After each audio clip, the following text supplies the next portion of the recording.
तो कहानी की शुरुआत में हमें सैम नाम का एक लड़का दिखाया जाता है जो अपने भाई के साथ एक काफी पुराने घर को ठीक करने आया है। सैम और उसका भाई जेक दोनों ही बहुत अच्छे कारपेंटर हैं। ये घर लगभग 150 साल पुराना है। जैक और सैम घर को अंदर से देखने लगते हैं, जिस पर जेक इस घर के सेलर यानी कि तहखाने को देखकर हैरान हो जाता है, क्योंकि उसमें काफी पुरानी चीजें रखी होती हैं जो अब नहीं दिखाई देती। सैम को वहाँ पर एक बैरोमीटर लटका हुआ दिखाई देता है। बैरोमीटर से मौसम में होने वाले बदलाव यानी कि एयर प्रेशर या फिर आप बोल सकते हैं कि एटमॉस्फेरिक प्रेशर को नापा जाता है। पुराने समय में लोग इसी मौसम में गड़बड़ी का अंदाजा लगाते थे।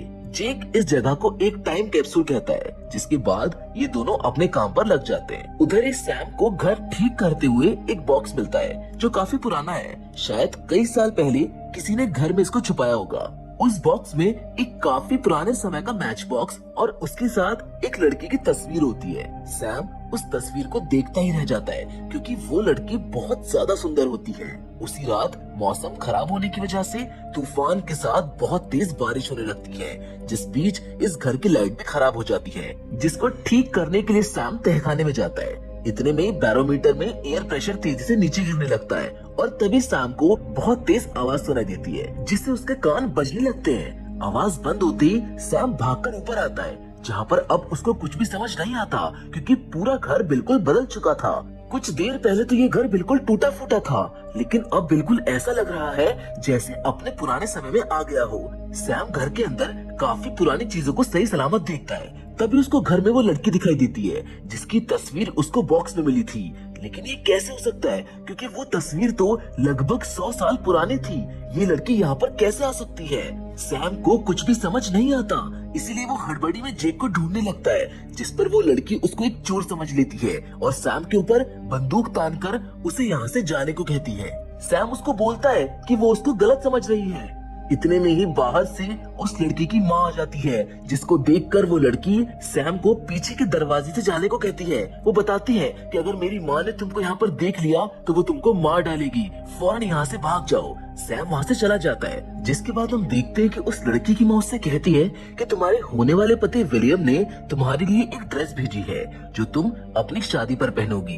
यहाँ हमको पता चलता है कि इस लड़की का नाम एवलिन है, जिसकी शादी होने वाली है। उधर सैम को घर से बाहर निकलते एक घोड़ा बग्गी दिखती है जो अब से कई 100 साल पहले चला करती थी। सैम अभी तक कंफ्यूजन में होता है, क्योंकि इन सब चीजों को देखकर उसको ऐसा लग रहा है जैसे वो पास्ट में आ गया हो। वो इस टाउन में घूमने लगता है। यहाँ पर हर तरफ पुरानी चीजें दिखाई देती है, जैसे पुराने समय में चलने वाली कार्स और बहुत कुछ। इसी बीच सैम को एक दुकान पर 1919 लिखा हुआ दिखाई देता है, जिसको देखकर अब सैम को समझ आ जाता है कि शायद वो सच में टाइम ट्रेवल करके समय में पीछे आ गया है। सैम का दिल अभी भी इस बात को नहीं मान रहा था, लेकिन यहाँ की चीजों को देखकर तो यही लग रहा है। उधर एवलिन घर के तहखाने में चुपके से म्यूजिक रिकॉर्ड सुन रही होती है। तभी उसकी माँ वहाँ पर आ जाती है और एवलिन को सुनाने लगती है कि तुम्हारे होने वाले पति विलियम को म्यूजिक पसंद नहीं है, इसीलिए मैंने तुम्हें इन म्यूजिक रिकॉर्ड्स को सुनने से मना किया था। जिस पर एवलिन कहती है कि मुझे म्यूजिक सबसे ज्यादा पसंद है और मैं विलियम से शादी करना नहीं चाहती। उसके 3 बच्चे भी हैं। जिस पर उसकी माँ कहती है कि वो बहुत अमीर और ऊंचे घराने का है, अगर तुम्हारी शादी उससे हो गई तो हम सब खुश रहेंगे। उसकी माँ उससे म्यूजिक के सारे रिकॉर्ड्स ले लेती है।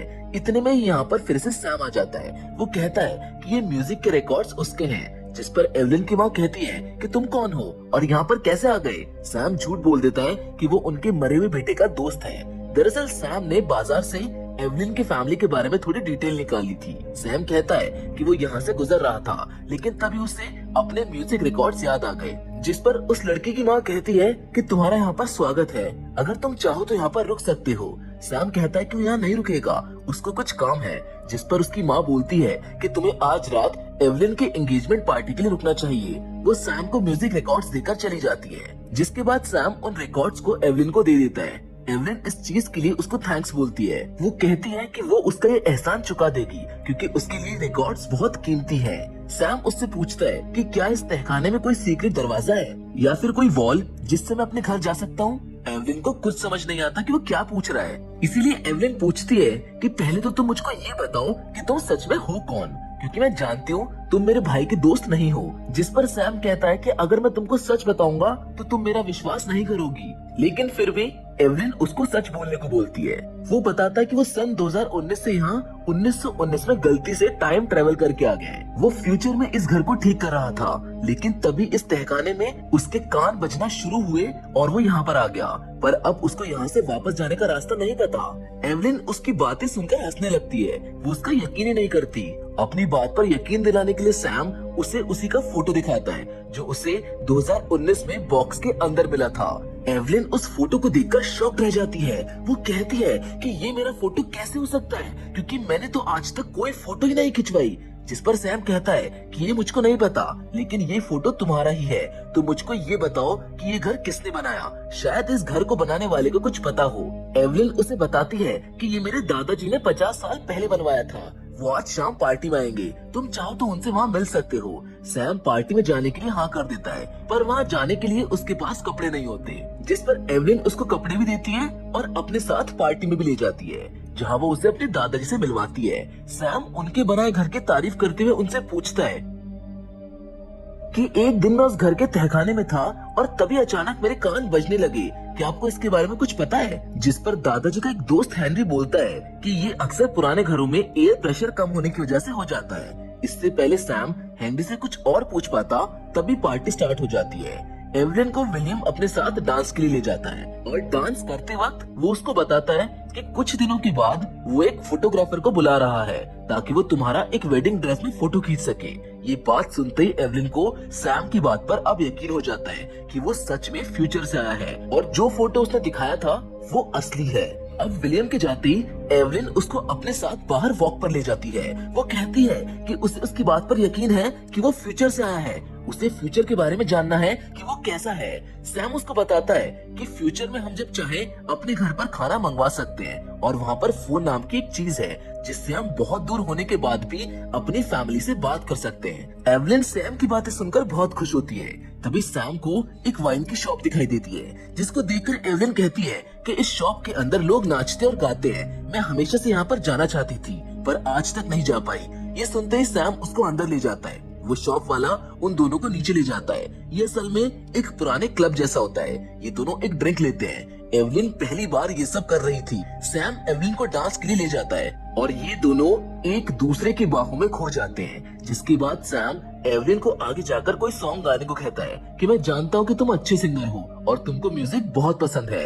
एवलिन गाना गाते हुए बहुत नर्वस होती है, पर सब लोग उसकी आवाज में खो जाते हैं। बाहर जाकर एवलिन सैम से कहती है कि वो आज से पहले इतना खुश कभी नहीं हुई, ये सब तुम्हारी वजह से हुआ है। जिस पर सैम कहता है कि एवलिन तुम घर पर रहने के लिए नहीं बनी हो, तुम उस स्टेज के लिए बनी हो। तुमने देखा नहीं लोग कैसे तुम्हारा गाना सुन रहे थे। जिस पर एवलिन कहती है कि मैं लोगों को नहीं सिर्फ तुमको देख रही थी। ये दोनों एक दूसरे की आंखों में खो जाते हैं, पर तब यहाँ पर एवलिन की माँ आ जाती है और वो एवलिन को सुनाने लगती है कि तुम इस बेकार जगह पर क्या कर रही हो, तुम्हारी शादी होने वाली है। जिस पर सैम कहता है कि आप इसकी शादी जबरदस्ती क्यों करवा रही है, ये तो उस आदमी से प्यार भी नहीं करती। जिस पर एवलिन की माँ सैम से कहती है कि ये हमारा फैमिली मैटर है, तुम इससे दूर ही रहो। अब जाते हुए हम एवलिन की आंखों में दर्द को महसूस कर सकते हैं। जिसके अगले दिन सैम किसी न किसी तरीके से एवलिन के दादाजी के दोस्त हेनरी के घर तक पहुंच जाते हैं और उनसे जाकर फिर से वही सवाल पूछता है। जिस पर वो उसे एक बैरोमीटर दिखाते हुए कहते हैं कि जिस समय उस तहखाने में तुम्हारे कान बजे होंगे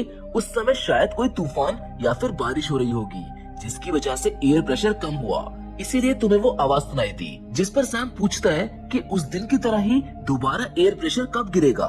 हेनरी बताता है कि ऐसा होने के लिए बहुत बड़े तूफान के आने की जरूरत है जो जल्दी से नहीं आते।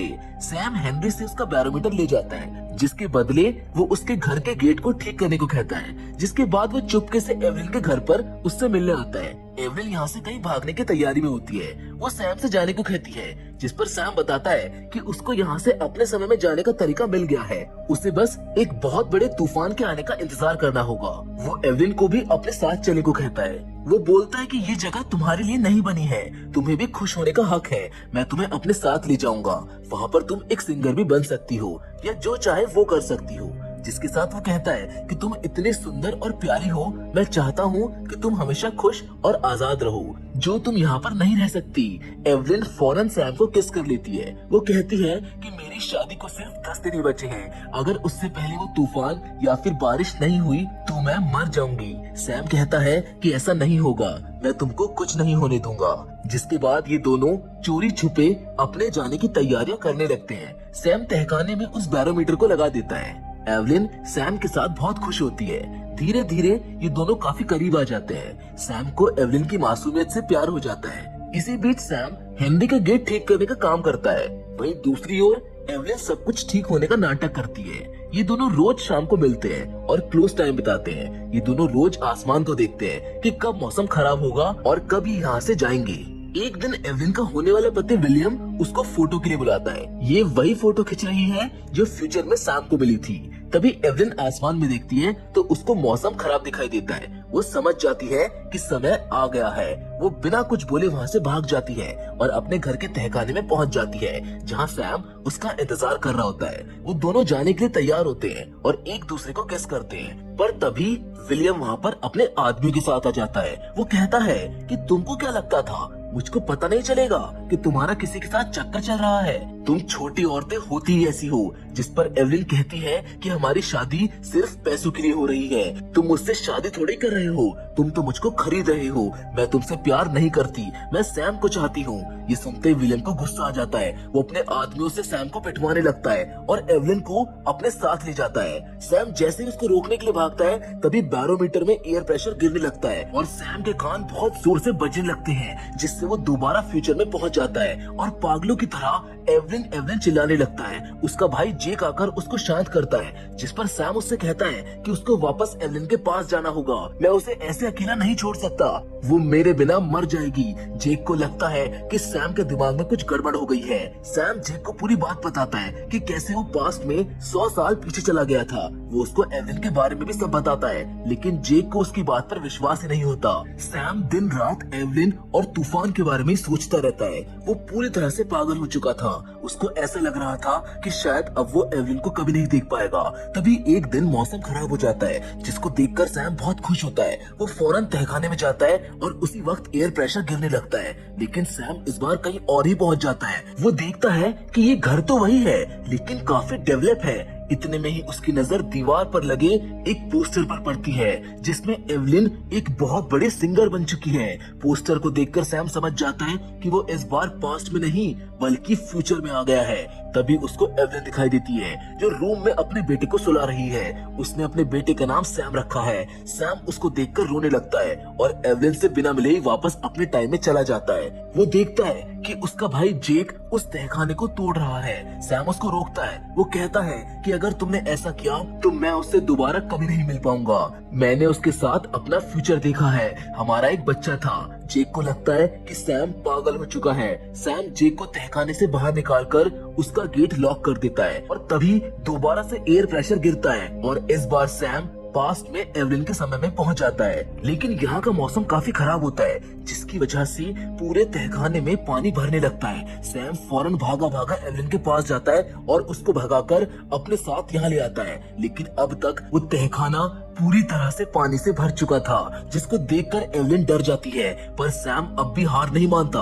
वो पानी के अंदर जाने लगता है, पर तभी ऊपर से लकड़ी का एक पिलर टूटकर सैम के पैर पर गिर जाता है। वो अपने पैर को निकालने की काफी कोशिश करता है, पर उसका कोई फायदा नहीं होता। जिस पर वो एवलिन को अकेले यहाँ से फ्यूचर में जाने को कहता है, लेकिन वो उसकी बात नहीं सुनती और अपनी पूरी जान लगाकर उस पिलर को हटाने लगती है। पर फिर भी वो पिलर नहीं हटता। सैम का पैर बुरी तरह से फंस चुका था और पानी धीरे धीरे बढ़ता जा रहा था, जिसको देखकर सैम एवलिन से कहता है कि मैं जब तुमसे मिलने आ रहा था तब मैं फ्यूचर में चला गया था, जिसमें तुम्हारा एक बेटा था। ये सुनकर एवलिन कहती है कि हमारा एक बेटा होगा, जिस पर सैम उसको सच्चाई बताता है कि मैं इस फ्यूचर में नहीं था और वो बेटा शायद तुम्हारा था।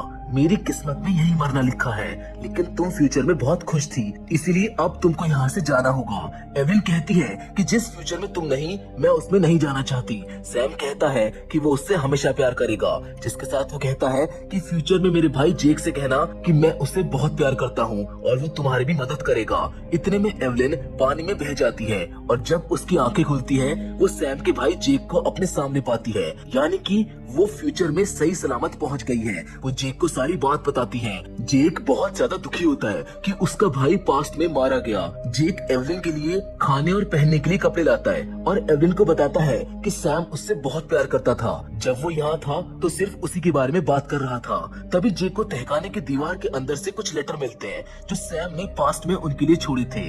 एवलिन उन लेटर को पढ़ती है जिसमें सैम कहता है कि मैं उस दिन बच गया था, जिसके बाद मैंने कई साल किसी बड़े तूफान या बारिश के आने का इंतजार किया जिससे मैं तुम्हारे पास आ सकूं, लेकिन ऐसा कुछ नहीं हुआ।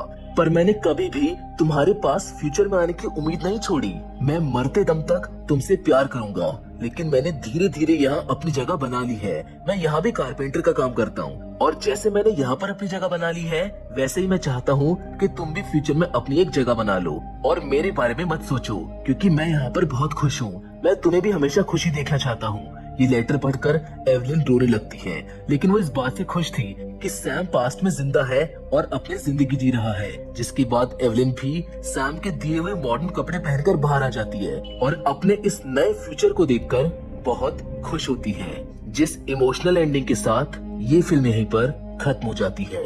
हम उम्मीद करते हैं कि एवलिन और सैम की कहानी आपको पसंद आई होगी। इन दोनों का प्यार मुकम्मल तो नहीं हो पाया, लेकिन इन दोनों का इतना सब्र जरूर था कि वो दोनों जहाँ पर भी हैं और जिस समय में हैं, वो दोनों खुश हैं। वेल, काफी अच्छी चीज है जो हमको सीखनी जरूर चाहिए। बाकी इस पर आपकी क्या राय है, आप हमको कमेंट करके जरूर बताइएगा, क्योंकि फिलहाल तो आज की वीडियो में बस इतना ही। लेकिन हम फिर से जरूर मिलेंगे ऐसी ही एक और नई इंटरेस्टिंग कहानी के साथ। लेकिन तब तक के लिए धन्यवाद।